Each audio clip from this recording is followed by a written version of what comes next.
Hello, ladies and gentlemen. Welcome to the Michael and Michael Show, starring Michael, candidate. I got ADD. Yes, I do. I got ADD. Yes, maybe indeed. Maybe I was raised in the 80s. Hello, gentlemen. Hello, ladies. I've been feeling kind of crazy lately.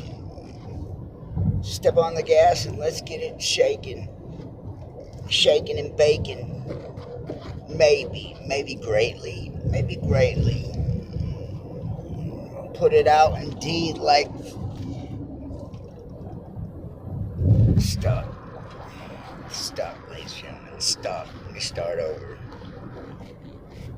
Today, on today's story with Michael and Michael, we've got speaker Richard Dowling. Richard, please. Bring it on in, Richard.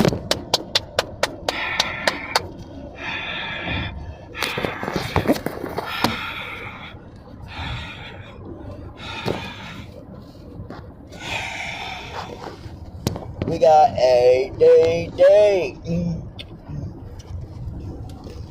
So, on for today's story. So I've been recollecting here, and thank you for all you new people coming and tuning in. And so people are starting to take wind. Even people that I thought knew just all of it, didn't even know. For instance, Cray. Been able to baffle him with some of my goodies. Same with others. Thank you for each and every one of you. Thank you for putting positivity on my name, behind my name. I appreciate that. Thank you, ladies and gentlemen. On with today's story. So I'm going back and I'm realizing now that even people that I thought knew everything don't. So I keep saying I got coincidences for days, months, weeks, years. Let's start into it. Let's break it down. Starting at the age 13, I built a half pipe in my backyard with a one Todd Ruth. Here lately, I worked just a week or two ago. I worked on a house right across the street from Todd Ruth. First time I've ever worked in the neighborhood I've grown up in. First time I ever worked there. Just here recently, I worked right across the street from his freaking house. Another one of these blatant, in-your-face, call it what you will. So at 13, like I said, I was friends with this guy, Todd Ruth. Built half the top of my backyard. I had two skateboards, a Steve Caballero and a Lance Mountain. Those are my two favorite skaters, the only two skateboards that I had. And they skated for Powell Peralta, and in my day, that was Tony Hawk. That was the best skating team, for those of you that don't know much about this. So, the Powell Peralta team came to Marietta, Georgia, where my sister worked at Whitewater, and my sister and best friend went on a double date with Steve Caballero and Lance Mountain.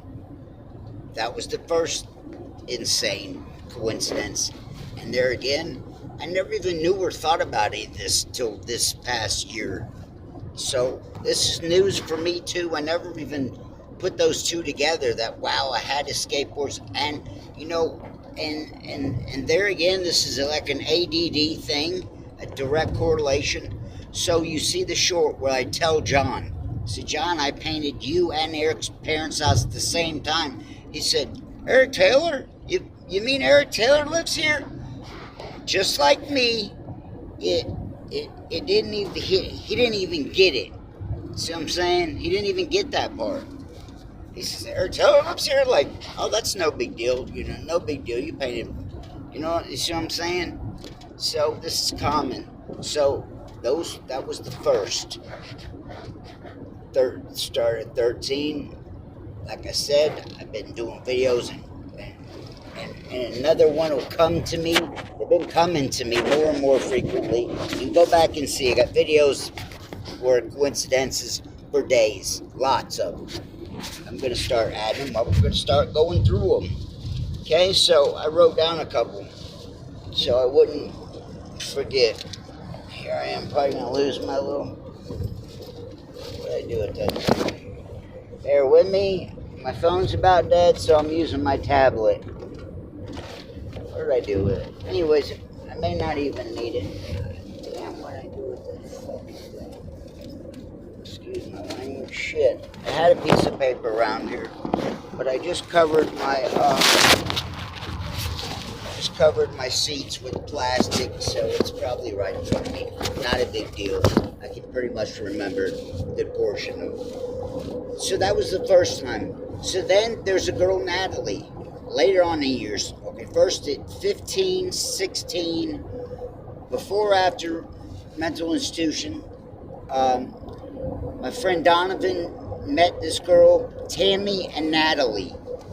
Same Tammy and Natalie in the story. It's the same time I said my parents go out of town. We trip on acid. This guy Ron freaks out, driving back and forth in my driveway all day. Eric, Sean came over in my house, were messing with me all day. This guy Mike Kramer was letting him in, same Mike in some of these stories. So, same Eric in these stories. So Sean Sanford out of those groups, he OD'd and died. It's been many years now. Another one of our friends, dead and gone from drugs. So anyways, so all these people. So that day we have a party. My parents are out of town. We trip on acid during the day. Later on in the evening, it starts to get dark. I kick Ron out. This guy's been tripping on my house, wigging out. He goes and winds up driving into a ditch. He only lived like 2 or 3 miles away. He's driving home. He drives into a ditch. Our friend Sean, the one that died, seen him, pulls up, asks him what's the matter. Is he all right? And he was talking crazy shit. His dad came, got him out of the ditch, brought him home. Knew he was on drugs. Ron didn't come to school for a couple of weeks. Ron was a basket case from that day that messed him up in the head bad, right? One of those people that couldn't, he literally wasn't the same after tripping. So anyways, that day we leave and we kick Ron out, and my buddy Donovan takes me to go pick up Natalie and Tammy. Same Natalie in the stories. When 15, 16, this is the first time I met Natalie. Stripper girlfriend, is who she is, okay? So, move on further in life. Other people, 2 girls I run into, I'm about to explain how Tammy was the girl that later on that I went to jail with, got caught with acid with, took me and a girl together, 8.5 months pregnant, my girlfriend's best friend, right? This girl, Tammy, was Natalie's best friend. Got in a fight with her husband at a Mexican restaurant. Same Tammy. I wound up seeing her at the methadone clinic like a year or 2 ago. It's been close over a year ago. How I know is my wife used to go to the clinic and she don't. My wife was with me. I turned around one day, a year ago, and there she is. We went to jail together now. Me and a girl ran the same cop car down to Marietta, put us in the same holding tank. It was wild. She had acid on her, asked me what I should do with it, told her to ditch it. We're right in front of her. We're in a holding cell. There's a camera right above us. I'm certain that this is a setup. Same girl, Tammy, I run into her, like I said. I continually always run into people somehow, that way or the other. I'm going to give you many examples. So in there again, I said, if you become a part of my life, if you engage, something will cross past one of these crazy ass coincidences. Let me explain. So if you don't know all of them, then you don't know. The next one is the Jody coincidence. I'm talking with Ryan. You should all know who Ryan Leone is. But he's passed away. We're talking. We're on Facebook, and we're chatting, and there's another guy, David Black, in the chat with us, right? We're just sitting there chatting, whatever, normal conversation. I get one of these weird ADD vibes. So I go snooping, and I just at first I just see he's from Atlanta. He lives in Colorado, but I see he's from Atlanta. So the next conversation, I come back in and I say, so I see you're from Atlanta. He said, oh yeah. He said, yeah. I said, I used to live in Little Five Points. I said, oh yeah,